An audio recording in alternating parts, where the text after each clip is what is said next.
Salut tout le monde! Aujourd'hui, on se penche sur une initiative vraiment inspirante qui se passe à Drummondville. On va voir comment la créativité peut devenir un véritable outil pour prendre soin de sa santé mentale. C'est une belle image qui résume bien l'idée, hein? L'art qui rencontre la santé mentale. On va explorer ça ensemble, voir comment ça peut se faire d'une façon complètement nouvelle, pleine d'espoir, et puis surtout, qui répond à un besoin bien réel. Faut se le dire, on vit dans un monde où on nous propose souvent des solutions taille unique, même quand ça vient au bien-être. Mais on est tous différents, non? Alors, la recherche d'approches qui sont plus authentiques, qui respectent vraiment chaque personne, ça devient super important. Et c'est justement là que ce projet entre en jeu. On parle ici de l'art qui construit, une initiative toute neuve à Drummondville qui pourrait bien changer la donne. Bon, l'art qui construit, c'est quoi au juste? En gros, imaginez des ateliers d'art, mais où le but, c'est pas de faire un chef-d'œuvre. Non.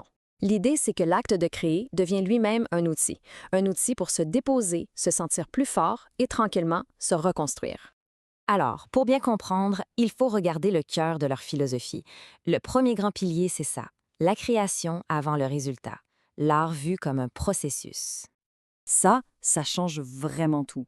D'un côté, on a l'idée de l'art comme un produit. Il faut que ce soit beau, on sent pression de performer, le but, c'est l'œuvre finale. Mais de l'autre côté, avec l'art comme processus, l'important, c'est l'acte de créer lui-même. Il n'y a pas de pression, c'est un espace sécuritaire pour s'exprimer.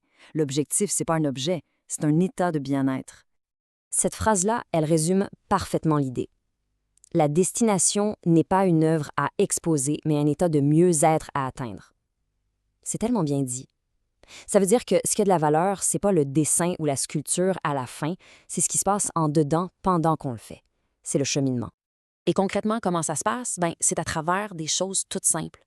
Le geste, la couleur, la matière, juste le fait de tracer une ligne, de choisir un bleu plutôt qu'un rouge, de sentir la texture de l'argile, c'est ça les vrais outils. C'est ça qui permet d'entrer en dialogue avec soi-même, de dire des choses que les mots, des fois, n'arrivent pas à dire.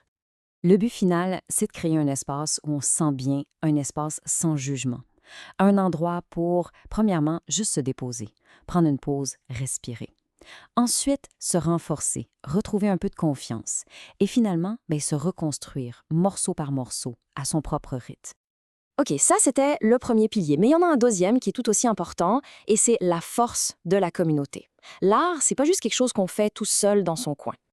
Ce qu'il faut vraiment saisir, c'est que ce projet-là, ce n'est pas juste une suite d'ateliers. C'est une initiative qui est vraiment, vraiment ancrée dans sa communauté à Drummondville.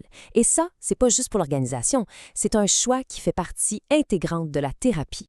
Pourquoi c'est si important? Premièrement, ça brise l'isolement. C'est énorme. Ça crée un réseau où les gens se sentent compris, validés. On peut partager nos expériences, se rendre compte qu'on n'est pas seul à vivre certaines choses. Le parcours personnel de chacun devient une force pour le groupe. C'est de la pure solidarité.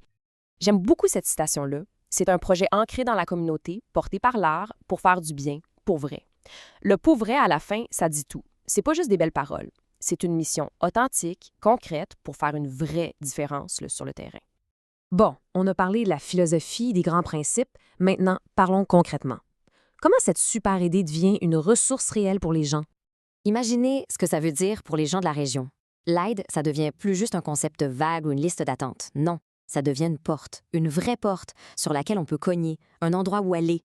Alors, pour que ce soit bien clair, voici les infos à retenir. Le nom du projet, l'art qui construit. La mission, c'est de marier l'art et la santé mentale. Ça se passe où? À Drummondville. Et ça commence quand? En janvier 2026. C'est à nos portes. Et voilà, avec le logo officiel, ça devient encore plus réel. C'est plus juste une idée dans les airs. C'est une nouvelle ressource locale qui a son identité, sa promesse. Finalement, ce que ce projet nous montre, c'est que quand l'art a une mission de communauté, il devient pas mal plus que juste quelque chose de beau à regarder. Il devient un outil puissant, un outil pour bâtir la résilience. Tout ça, c'est une belle invitation à voir la créativité autrement. Pas juste comme une façon de s'exprimer, mais comme un véritable chemin vers le mieux-être. Ça amène une bonne question finalement. De quelle façon l'art peut-il jouer un rôle dans un parcours de bien-être personnel? C'est une réflexion qui, je pense, peut faire du chemin.